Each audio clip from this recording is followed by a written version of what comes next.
맥시나 단어 사건.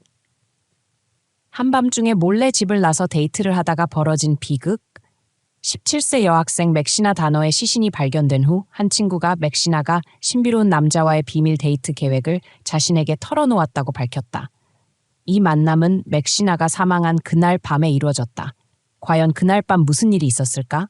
그리고 그 신비한 남자의 정체는 누구일까? 2004년 9월 27일, 미국 샌프란시스코에서 한 여성이 한밤중에 집으로 돌아가는 길에 길가에서 무언가를 발견했다. 자세히 살펴보니 담요에 쌓인 시신이었다. 그녀는 갈색 자동차가 고속으로 그곳을 떠나는 것을 보았다. 여자는 즉시 경찰에 신고했다. 희생자는 젊은 여성이었고 시신은 뒤로 넘어간 채 이불을 덮고 흐트러진 잠옷을 입고 있었다. 경찰은 그녀가 끌려온 것으로 의심했다. 희생자는 목이 졸려 살해되었으며 얼굴과 머리카락에는 피가 묻어 있었다. 하지만 주변에는 피가 없었기 때문에 다른 장소에서 살해된 후 그곳으로 옮겨진 것으로 보였다. 경찰은 현장에서 타이어 자국이나 발자국도 발견하지 못했다. 9.21에 신고한 여성은 차 안에 있던 사람들을 정확히 보지 못했다고 진술했지만 그 차는 갈색 4도어 세단이라고 했다. 그녀가 경찰에게 정보를 제공하던 중 묘사와 일치하는 차가 갑자기 사건 현장에 나타났다. 경찰은 즉시 추적에 나섰고 결국 그 차에 타고 있던 사람들이 도로에서 시신을 보고 알아보러 내렸다는 것을 알게 되었다. 그들은 사건과 관련이 없는 것으로 밝혀졌다. 그 시점에서 경찰은 17세 고등학생 맥시나 단어가 실종되었다는 보고를 받았다. 맥시나는 시신의 특징과 일치했다. 경찰은 현장에서 발견된 그녀의 운전면허증과 지문을 통해 희생자가 맥시나 단어라는 것을 확인했다. 1987년에 태어난 맥시나 단어는 샌프란시스코에서 가족과 함께 살고 있었다. 그녀는 뛰어난 학업 성적뿐만 아니라 유능한 운동선수이기도 했다. 소프트볼을 좋아했고 고등학교 졸업 후 캘리포니아 대학교 버클리 캠퍼스에서 뛰는 꿈을 가지고 있었다. 또한 그녀는 교사가 되어 장애 아동들을 돕고 싶어 했다. 맥시나는 활발하고 외향적인 성격으로 묘사되었다. 맥시나의 어머니 로리는 마지막으로 딸을 본 것은 딸이 잠옷을 입고 목에 십자가 목걸이를 걸고 있던 때라고 말했다. 그들은 함께 영화를 보고 있었고 맥시나는 얼마 지나지 않아 자러 간다고 인사했다. 로리는 다음 날 아침 출근하기 전에 맥시나의 방에 들렀지만 아무 소리도 들리지 않았다. 맥시나는 주로 늦잠을 자곤 했기 때문에 이는 평소와 다를 바 없었다. 그러나 그녀는 딸이 그날 학교에 가지 않았다는 소식을 듣고 불안해졌다. 맥시나의 소식을 알 수 없자 가족은 경찰에 신고했다. 의료 검진 결과 맥시나는 성폭행을 당하지 않았으며 목걸이가 목에 자국을 남겼다. 그녀가 목 졸림을 당할 때 목걸이가 피부에 눌린 것으로 보였다. 경찰은 맥시나의 친구들과 이야기를 나누며 17세 여학생 살인 사건을 계속 조사했다. 맥시나는 꽤 인기가 많았고 많은 사람들에게 사랑받으며 친구가 많았다. 한 친구는 맥시나가 신비한 남자와의 비밀 데이트를 계획했다고 경찰에게 털어놓았다. 그 데이트는 맥시나가 죽은 그날 밤에 이루어졌다고 했다. 맥시나는 그 남자를 단테라고만 불렀다. 단테는 25세 정도의 흑인 남성으로 묘사되었다. 그는 키가 약간 작고 단단한 체격을 가졌으며 SUV를 운전한다고 했다. 그 친구는 단테가 결혼했을지도 모른다고 의심했다.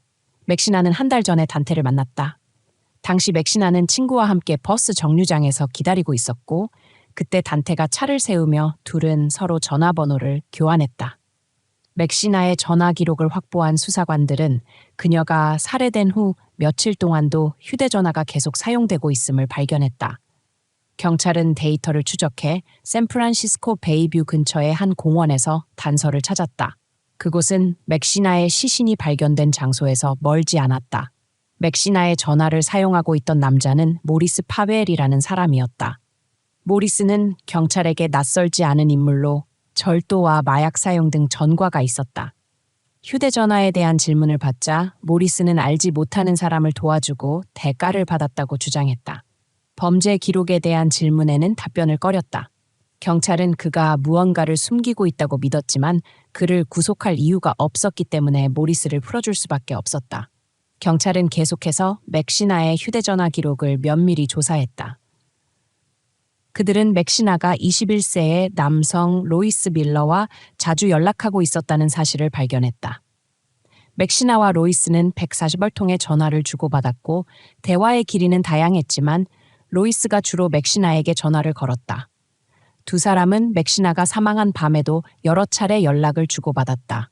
경찰은 로이스를 지역 청소년 센터에서 만나 조사를 진행했다. 인터뷰에서 로이스는 맥시나와의 관계를 축소하며 그녀가 자신에게 호감을 가졌다고 말했다.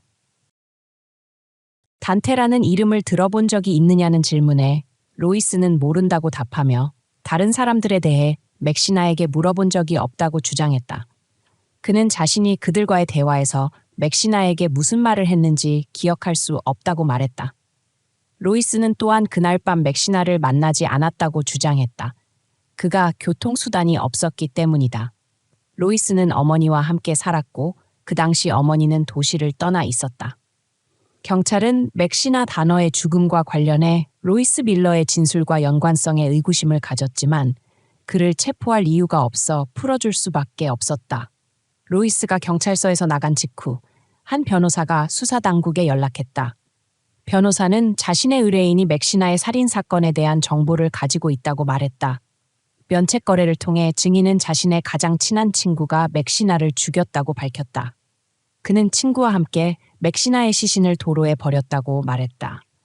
증인은 피해자가 담요에 쌓여 버려진 장면을 잊을 수 없다고 말했다. 그는 결국 자신의 어머니에게 모든 이야기를 털어놓았고 그녀가 변호사에게 연락했다. 증인은 자신의 가장 친한 친구가 로이스 밀러라고 주장했다. 그는 사건이 발생한 날 밤 로이스의 집에 가서 맥시나의 시신을 차고 있던 것을 보았다고 밝혔다. 증인은 로이스를 막지 않으려 했으며 그 친구가 시신을 도로에 버리는 것을 도와준 것에 대해 전혀 인식하지 못했다고 고백했다.